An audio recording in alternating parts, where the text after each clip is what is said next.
Hey guys, welcome back to the workshop, and today we're going to be taking a look at the Futaba T16SZ transmitter. So this is really aimed at people who are just new to Futaba, maybe either brand new to the hobby, first transmitter, or swapping from another transmitter to Futaba. What we're going to do is just go over this, take a quick look at all the basic functions, just so you can get a model set up and ready to go. It's not going to be an in-depth tutorial, so if you're looking for that, let me know what you're actually looking for in the comments below, and I'll try and cover it in a separate video.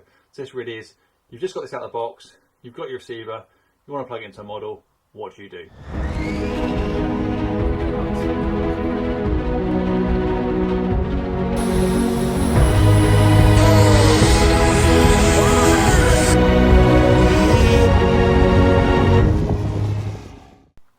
Okay guys, let me talk you through what we have on the bench. We always have the transmitter. I have a spare battery to power the receiver. I have a receiver itself. In this case, I'm using an R200S GS. Thing to note on all receivers is the type of receiver it is. So this is an FHSS, and that would need to know the type because it depends on how you bind the transmitter to the receiver. Like some work slightly different ways. This one has a switch, which we're going to use to tell it goes into the mode where it can bind. Once it's bound, you don't have to do that again. And then I just have a test servo, which is a spare Servos. There we go. Sorry, spare Servos servo I have. So let's go over the transmitter very quickly before we plug any of this lot in. So just looking at the transmitter, power buttons either side, home exit button here on the right, trims, and all switches, all completely programmable. But let's turn it on. I'll talk you through the screen, which is the main thing. So just going around the screen, the name of the transmitter, you can pre-program a name into there, so I'll put my name in. The current model you're on, these transmitters support multiple models. I've probably got about 12 set up on here at the moment. The flight condition you're currently set to, this is currently set to normal flight condition.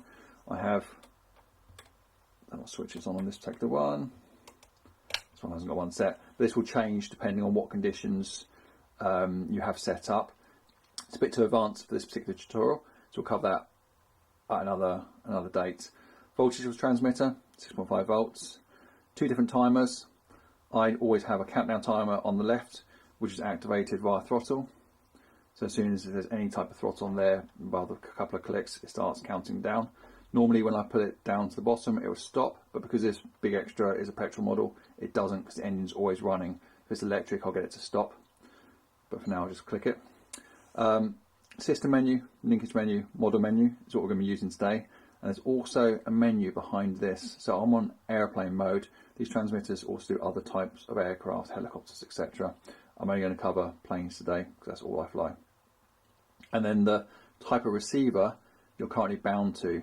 So the big extra has a fast test receiver in it. I think that's how you pronounce that, on 18 channels. And the transmitter itself is currently broadcasting. Then in the middle, these are just your trim positions. So I have a little bit of left aileron trimming, -5, a little bit of rudder trimming as well, nothing on the elevator, and the throttle's currently at -22.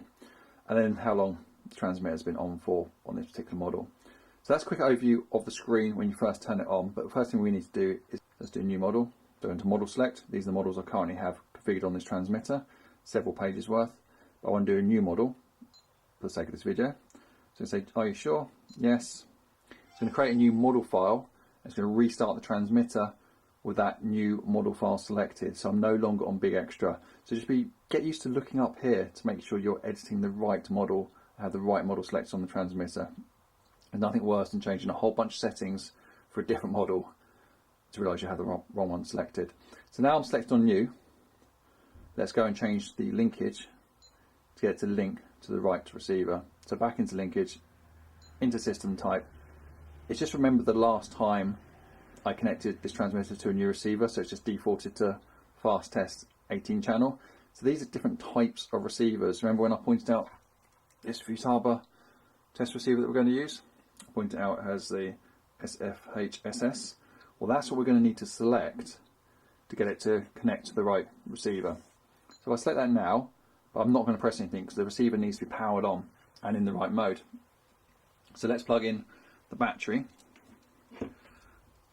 and a test servo. So first on this receiver, I think you can just about see it. These servo ports are keyed because it's a Futaba receiver. The Futaba servos connectors, show you the Servox one, normally have a lug. Get that in focus. Normally have a lug on one side, so it makes it easier to push in, so you know which way round it's going. But because I'm using different makes, I'm using Servox, I'm using a generic battery, it doesn't have that little lug there. So just be aware of that. If you're not sure how to plug it in, it's going to be the negative wire on the outside of the receiver. So I'm going to put the battery into 8. There's no switch in place, so it's automatically just powered it on with a red LED, which means it's not linked to anything at the moment. I'm going to try and get the servo plugged in as well, so we know when this receiver is actually connected. Just bear with me while I try and do that behind the camera. So just put that into channel 1 at the moment. Don't worry at this stage which channel is which, because all these channels can be mapped to any control on the transmitter. Yes, there is a default setup which we will cover, but should be mindful of that. You know, if you wanted channel 1 to be your throttle, for example, you can change it in the function menu of the transmitter. A little bit more advanced, so we'll just stick to defaults for now. So I'm putting this test servo into channel 1. And then what I'm going to do is I'm going to put the receiver into a mode by pressing and holding the switch very gently. So the LED is flashing now. So it's in a mode where it can be bound to the transmitter. Now again, this is only because it's an FHS, that's a bit of a mouthful, isn't it? FHSS receiver. It needs to be pressed. So let's go ahead and say yes back on the transmitter. I'll try and keep this in shot as well. Stick it down here, we can still see that flashing. Hit yes. So restarts it, puts it in the right mode, and you can see straight away that the receiver has gone green. So green LED is good, it is bound to this transmitter.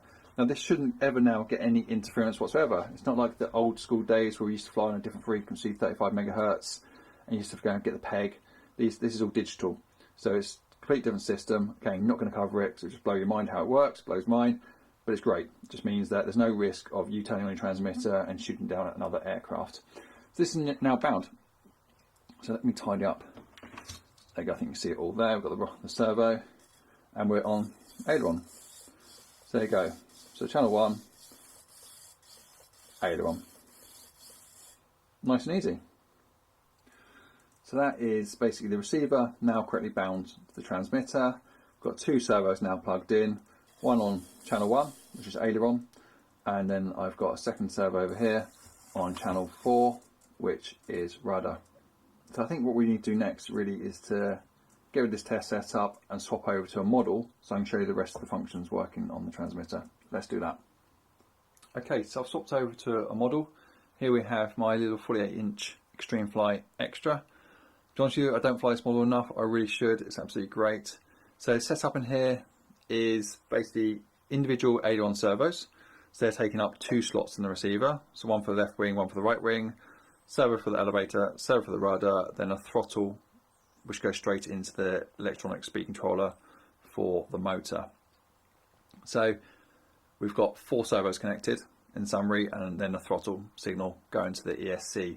There's no secondary flight pack in this, so there's no switch. So I don't have a second pack, it's just all coming off the BC on the ESC. I think that's right. You got those acronyms correct. So to turn this on, it's just a case of plugging in the main flight battery.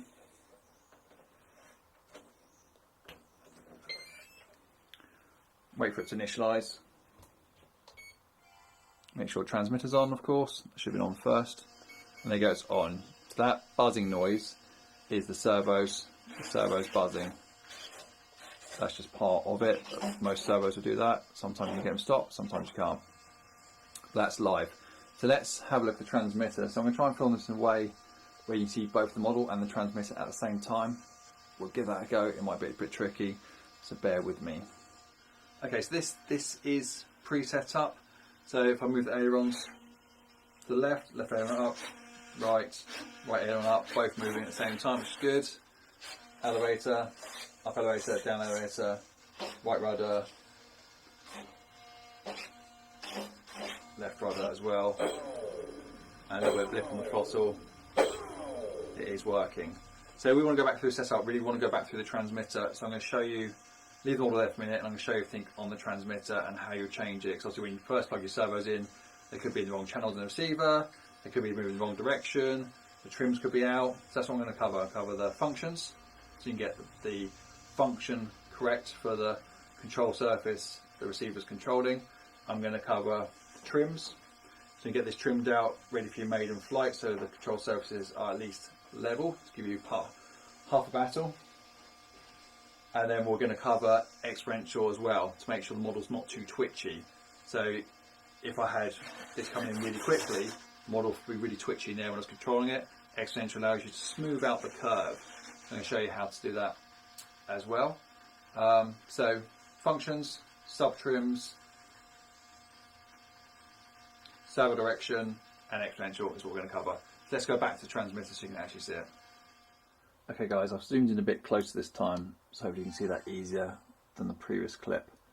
So let's turn the model on and go through the main settings. So quick recap, so far all we've done is linkage menu, and we've done system type to bind to the correct receiver.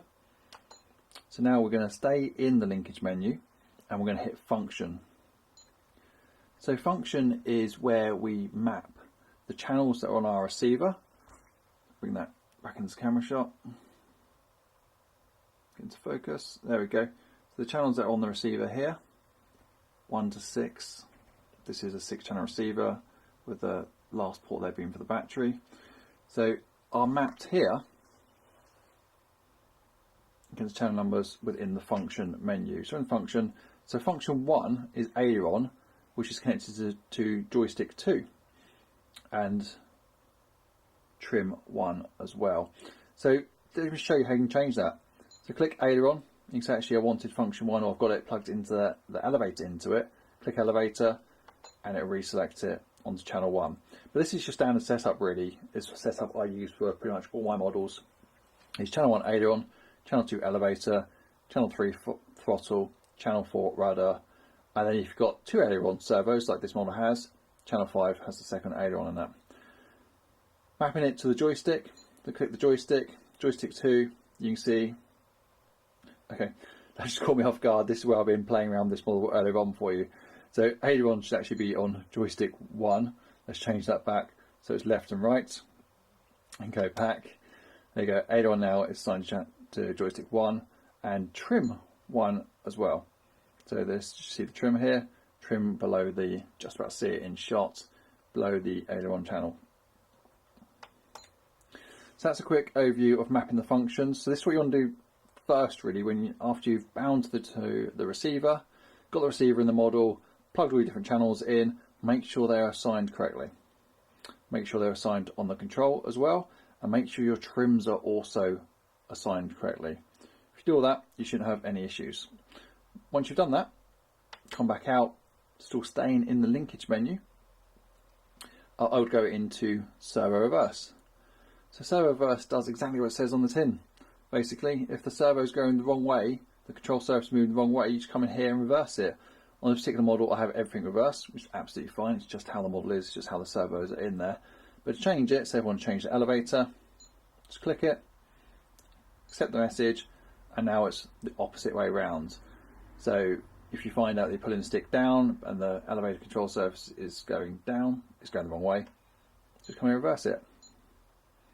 Nice and easy, straightforward. Again, mapping to those functions, which is why I suggest doing the functions first. Come back out of Servo Reverse. The next one I would go into is subtrim.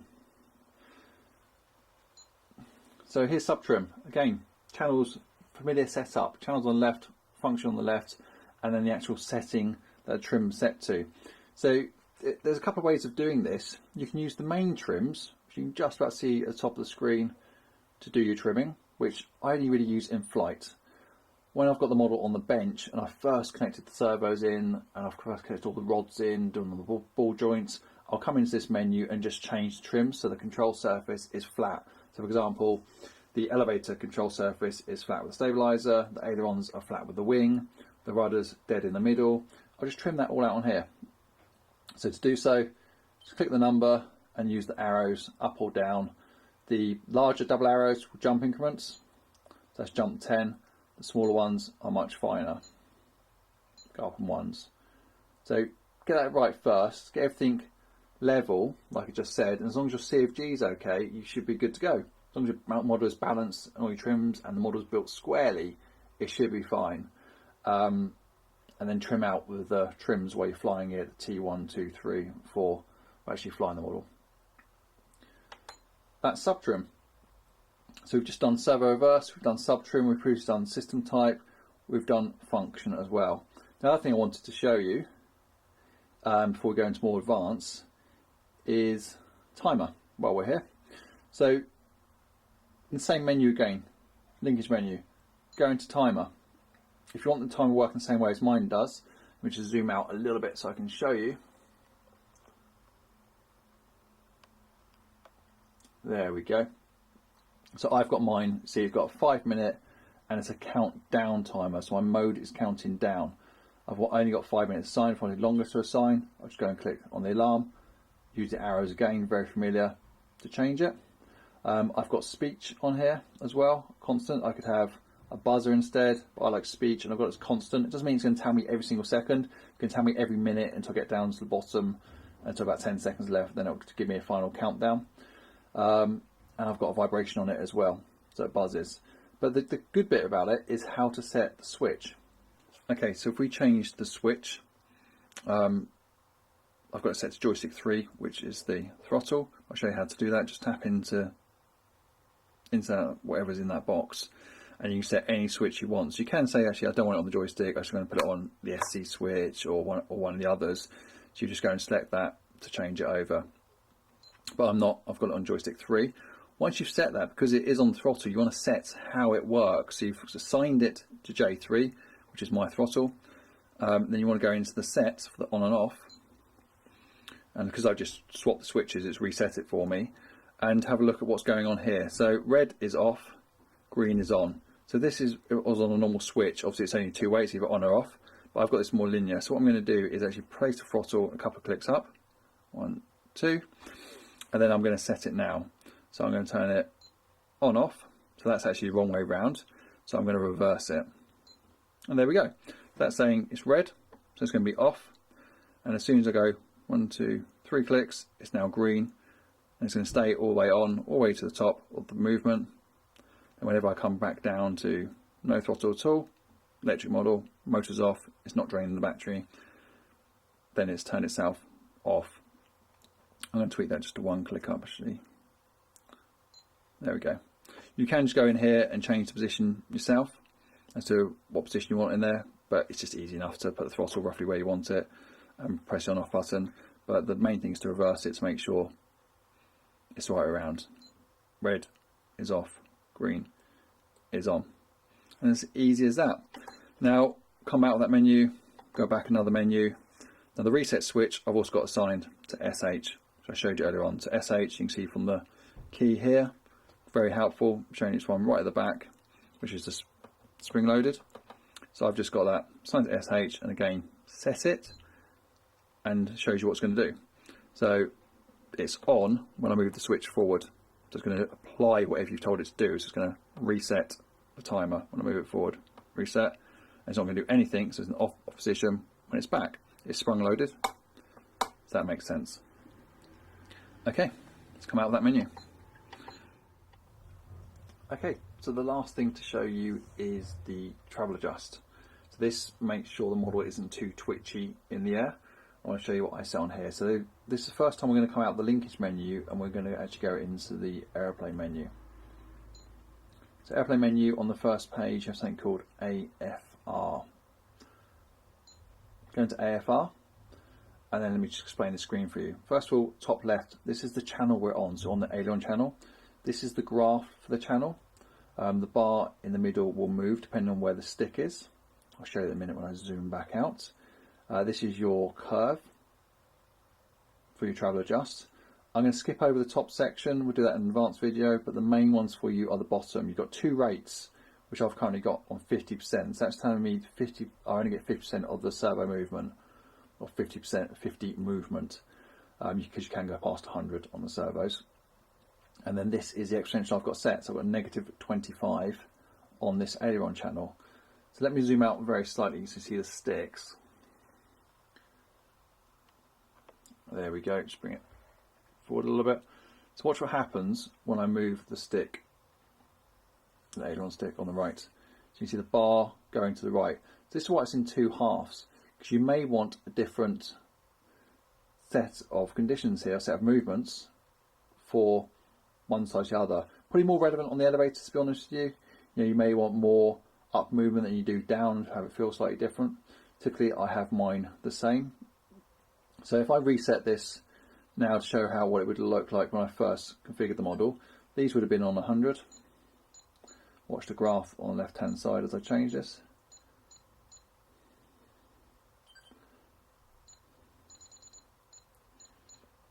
See it changing. These would have been on 0. Oh, press the wrong button. There we go. So you can see it's a straight line through the middle. So this would be way too twitchy. If I had the model turned on, which I can't do at the moment, I've only got the one camera, you would see the ailerons moving, doing a lot of movement on the middle of the stick here. If I exaggerate this right now, so let's put a lot of exponential in on one side. Negative, let's do negative 95 just to show you, to really exaggerate it.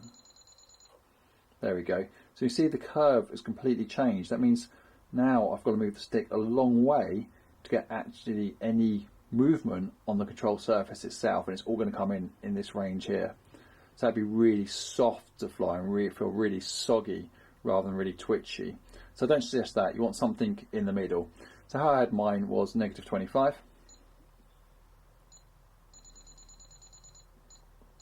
For this particular model.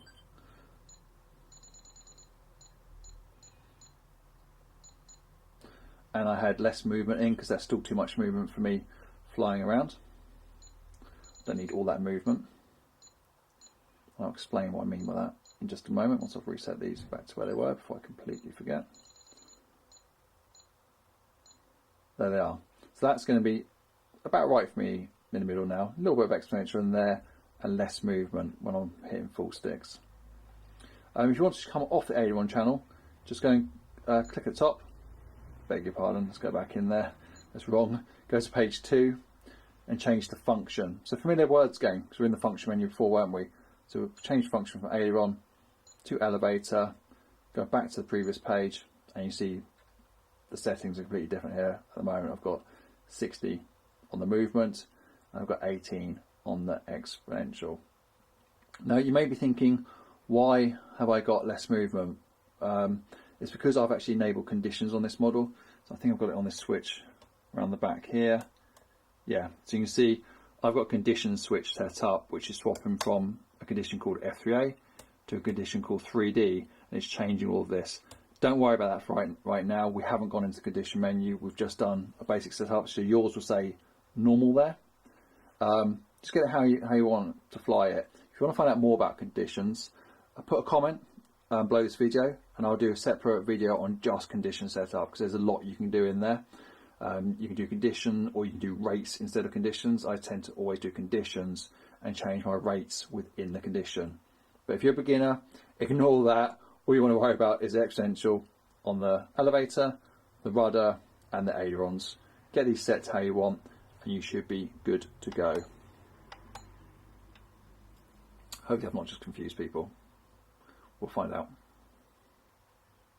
Okay guys, I hope you found that useful. Again, that was a quick beginner's guide to setting up a new model, just basic functions, and literally went into model select to create a new model, then went into function system type to bind the model to bind the receiver to the transmitter. I showed you the main function menu where you assign all the different servos to the right channel. We went into Servo Reverse, we went into sub trims, and a few other settings as well. But I'll make sure they're all individually linked with bookmarks in the description, so you can go to either one of those. So hopefully that's going to help somebody new going to Futaba, or somebody new to the hobby. These transmitters are extremely powerful. You can do a heck of a lot with them. We'll probably cover some more stuff when I get some of the bigger models out, if you find it useful. Let me know in the description below, in the comments below, what you'd like to see next, and we'll see you next time around. Cheers, all the best.